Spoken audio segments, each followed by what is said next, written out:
Bonjour à tous, bienvenue sur cette nouvelle vidéo dédiée au Move to Earn Genopets. Aujourd'hui, nous allons voir ensemble un petit peu les dernières actualités autour du projet, voir un peu ce que nous réserve la team. Voilà, pour voir un petit peu où on en est, comment le projet va avancer et les prochaines étapes aussi dans ce Move to Earn qui s'annonce très prometteur. Si ce contenu vous intéresse, n'hésitez pas à partager, à vous abonner à la chaîne. Et également, si vous avez des questions, que ce soit par rapport à Genopets, par rapport à un autre Move to Earn ou à la Fitness Finance en général, vous pouvez voilà, nous poser vos questions ou votre avis en commentaire.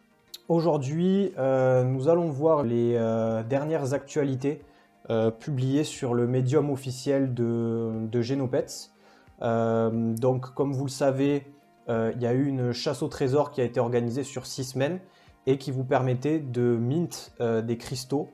Et un cristal de chaque élément vous permettait de créer un habitat Genesis qui est un NFT utilitaire qui vous fait rentrer dans la partie Play to Earn du jeu et donc qui vous permettra, grâce à votre activité physique, de générer du token KI qui a une certaine valeur et qui vous permettra de générer des revenus. Et voilà, vous pouvez soit réinjecter cet argent dans l'économie du jeu pour progresser, avoir de nouvelles fonctionnalités, ou alors sortir cet argent de l'économie pour vous faire en fait quelques euros, voire beaucoup, si vous avez bien investi. Effectivement, la chasse au trésor a duré 6 semaines et comme vous pouvez le voir ici, il y a eu une procédure de mint qui était assez intéressante et très belle graphiquement, faut le dire. Vous fusionnez en fait avec votre Terraform Seed au centre les 5 cristaux que vous aviez récoltés. Et ce qui était marrant, c'est que pour définir le type de votre habitat, même si en soi c'est pas grave parce que c'est un habitat Genesis qui pourra générer tous les types de cristaux et pas seulement le cristal de son élément, en fait on a remarqué que le troisième cristal que vous mettiez, que vous faisiez fusionner avec la Terraform Seed, ça allait donner l'élément de votre habitat.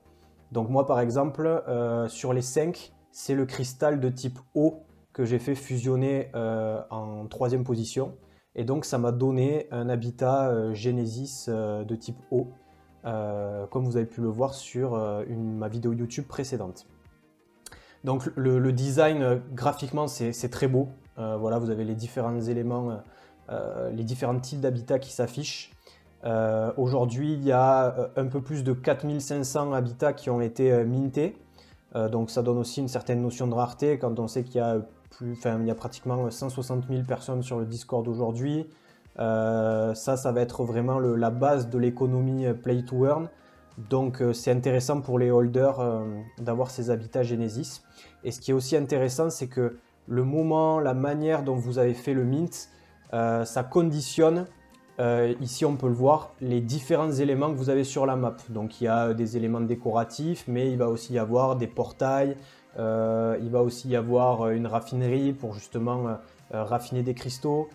Et en fait, deux personnes vont avoir deux habitats différents, quoi qu'il arrive. Même si vous avez des centaines de type eau, chaque habitat Genesis de type eau a une configuration différente. Donc ça, c'est super cool de se dire que d'un point de vue visuel, chacun en fait a un NFT unique et qui aura des propriétés différentes dans le jeu.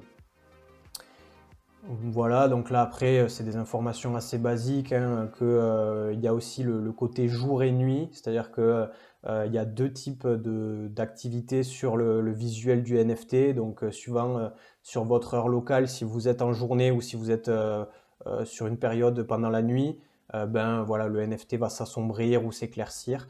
Donc ça c'est aussi un petit élément sympathique et qui donne en fait je trouve de la valeur aussi au NFT. Donc ça, c'était pour la partie Habitat Genesis. Maintenant, il y a la partie que beaucoup de monde attend, qui est l'arrivée des Baby Genopets. Donc ça va être les créatures que vous allez pouvoir minter gratuitement et qui vont vous permettre de jouer au jeu. C'est vraiment la porte d'entrée au jeu, même si aujourd'hui il est en phase bêta et que tout le monde ne pourra pas rentrer d'un coup. Quand il y aura cette fonctionnalité, en fait, Genopets sera ouvert à tout le monde, que ce soit les free players ou ceux qui ont investi dans des habitats pour entrer dans l'économie Play to Earn. Donc là, on a quelques visuels qui s'affichent. Vous en avez d'autres sur mon compte Instagram sharp.genoverse. Donc si vous voulez rien rater sur l'actualité de Genopets et des Move to Earn, n'hésitez pas à aller y faire un tour et à vous abonner. Et voilà, et donc en fait on a une progression de ces designs autour des baby. Et normalement, la team a annoncé leur arrivée à la fin du second quarter de 2022, donc ça devrait être vers le mois de juin qu'on devrait voir arriver ces créatures-là, peut-être un peu plus tôt, j'espère, à voir. Et ensuite, là, vous avez l'intelligence artificielle du jeu, qui porte ce nom bien spécifique, qui en fait va être un peu comme le professeur Chen dans Pokémon, c'est le rapprochement qu'ils font. Donc c'est la voix qui va vous accompagner dans votre aventure dans le Génoverse, qui va vous guider, vous donner les premiers pas, les premières astuces pour que vous puissiez acquérir toutes les informations nécessaires et jouer sereinement. Voilà.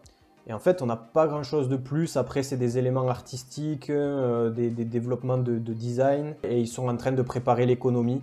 Donc, comme pour Steppen avec le principe de GST, etc. Là, on est sur le principe des tokens KI et du token Gen, avec des systèmes de burning, des challenges, voilà, toute une économie qui doit se mettre en place. Et c'est seulement quand elle sera prête que les habitats pourront être intégrés au jeu et ces habitats pourront enfin générer des tokens pour ceux qui les possèdent. Et ensuite, donc aujourd'hui, je tourne cette vidéo le 21 avril et on a eu un dernier status report qui a été posté il y a quelques heures et qui vient nous fournir quelques informations complémentaires. Donc là, ça y est, niveau design, c'est magnifique encore une fois, même si j'ai pas l'application entre les mains malheureusement. Mais ils ont commencé à implémenter les habitats Genesis dans le jeu avec la possibilité, ces habitats d'héberger en fait votre créature, donc vos Genopets. Donc là on a un petit visuel qui s'annonce très prometteur. La notion de rareté, donc ça on en a déjà parlé précédemment, c'est que dans le processus de mint vous avez un habitat unique. Et donc, en fonction des choix des autres joueurs, ça va avoir une rareté plus ou moins importante. Mais dans tous les cas, les habitats Genesis seront les NFT les plus rares du jeu. Ils permettront de générer plus de tokens KI que les autres, comme vous avez pu le voir dans une de mes vidéos YouTube. Et en plus, voilà, ils ont un visuel assez différent des habitats classiques. Donc, on continue avec l'intelligence artificielle du jeu. Donc ça, je passe. Et après, on a eu un challenge. Ça, effectivement, ça a été une manière aussi pour Genopets, alors on va pas se mentir, de temporiser un petit peu par rapport au développement de la bêta et à l'intégration de nouveaux joueurs. Ça a été de faire des challenges Twitter pour faire gagner des sets de cristaux et donc permettre à des personnes gratuitement de gagner les NFT nécessaires à la création des habitats Genesis. Et donc, il y a eu tout un délire autour de la carotte. Alors ça doit être vraiment une private joke au niveau de la team Genopets, faut pas trop chercher à comprendre. Mais ils ont fait un challenge Twitter où il fallait faire du sport en vidéo et des carottes devaient apparaître dans vos vidéos. Donc voilà, j'ai participé au challenge, on a fait quelques contenus assez marrants que vous pouvez retrouver sur mon compte Instagram, sharp.genoverse. Et bon, malheureusement, j'ai pas gagné ce challenge-là, mais ça a été marrant de voir un petit peu les vidéos qui étaient faites par la communauté. Il y en a qui ont vraiment fait des trucs super, ça a dû leur prendre énormément de temps.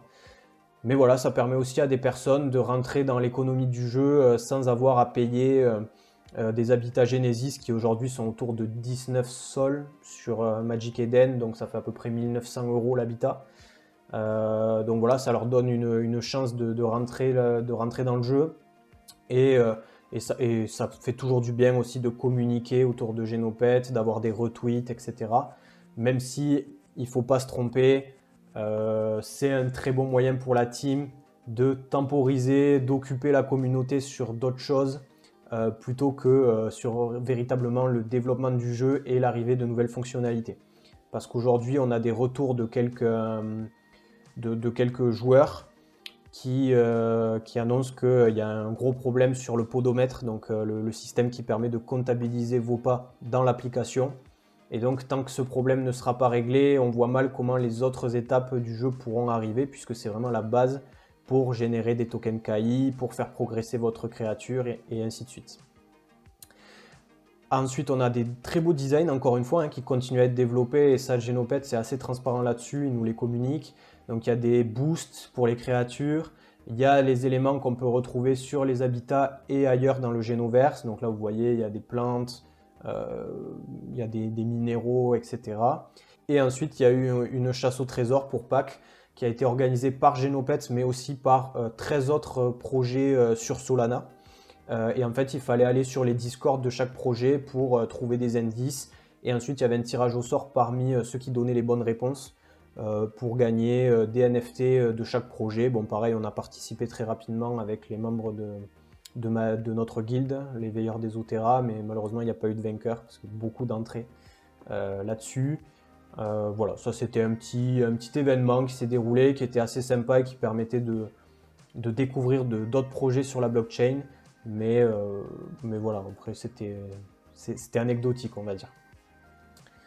Et voilà, globalement, pour l'instant, c'est tout ce qu'on a sur Genopets depuis la chasse au trésor pour les habitats Genesis. De mon point de vue personnel, c'est assez léger. On reste un peu sur notre faim, sachant que vous avez dû le voir sur YouTube et sur les réseaux sociaux, il y a un autre projet Move to Earn qui explose véritablement. On est en pleine période de FOMO, qui est Stepn, qui a fait un partenariat avec ASICS récemment. Il y a tout un système qui se met en place, ils ont des nouveaux joueurs, il y a des retours sur investissement qui sont juste exceptionnels, même si cette hype, à mon avis, elle va finir par redescendre avec l'arrivée du scholarship, et même parce qu'à un moment, cet argent doit venir de quelque part. Pour l'instant, ils viennent des nouveaux entrants, mais le jour où ça va se calmer, il va falloir qu'ils trouvent de nouvelles fonctionnalités. Il parlait de principe de challenge, où des personnes pourront investir sans forcément gagner derrière, donc ça permettra d'avoir des systèmes de burning. Donc c'est intéressant, mais voilà, on a Stepn qui fait beaucoup de bruit, qui se développe énormément et qui est en train de récupérer pas mal d'utilisateurs, alors que Genopets stagne un peu en termes de développement. Et on reste un peu sur notre faim. En réalité, il y a ces principes de NFT, les designs sont magnifiques, donc ça nous pousse aussi à rester dessus et à se renseigner. Mais concrètement, on n'a toujours pas l'application entre les mains, on ne peut rien tester. Et on n'a surtout aucune idée de combien ça peut rapporter, puisque l'économie basée sur les tokens KI et les tokens Gen n'est pas encore mis en place. Et il n'y a pas non plus le système de staking d'ailleurs. Donc ça aussi à voir combien ça peut rapporter, les récompenses qu'il peut y avoir derrière en fonction de combien de gènes on peut stacker. J'ai fait une vidéo d'ailleurs sur ce token de gouvernance. Vous pouvez aller la voir si ça vous intéresse d'investir dans le gène ou juste voir un petit peu le comportement de ce token au fil du temps. Mais voilà, pour l'instant honnêtement, on en attend un peu plus de Genopets. Ils nous font patienter avec des challenges, avec des principes inédits sur les Move to Earn, donc c'est super intéressant. Mais maintenant, on attend un peu plus de concret. Voilà. Je ne sais pas ce que vous en pensez par rapport à Genopets. N'hésitez pas à nous le dire en commentaire. On essaye d'y répondre dès que possible. Et c'est toujours cool de voir un petit peu les avis de la communauté vis-à-vis de ce Move to Earn. Et si vous voulez qu'on explore d'autres projets, parce que je sais qu'il y a d'autres Move to Earn qui sont en train de se développer, il y a un peu une hype du fait porté par Stepn en fait, qui se répercute sur l'écosystème. Donc s'il y a des projets qui peuvent vous sembler intéressants, n'hésitez pas à nous les mentionner et on fera peut-être des petites vidéos dessus en prenant connaissance des white papers. Voilà, merci beaucoup d'avoir regardé cette vidéo, n'hésitez pas à liker et à vous abonner pour nous soutenir et on se retrouve très bientôt pour de nouveaux contenus autour de la Fitness Finance. Salut!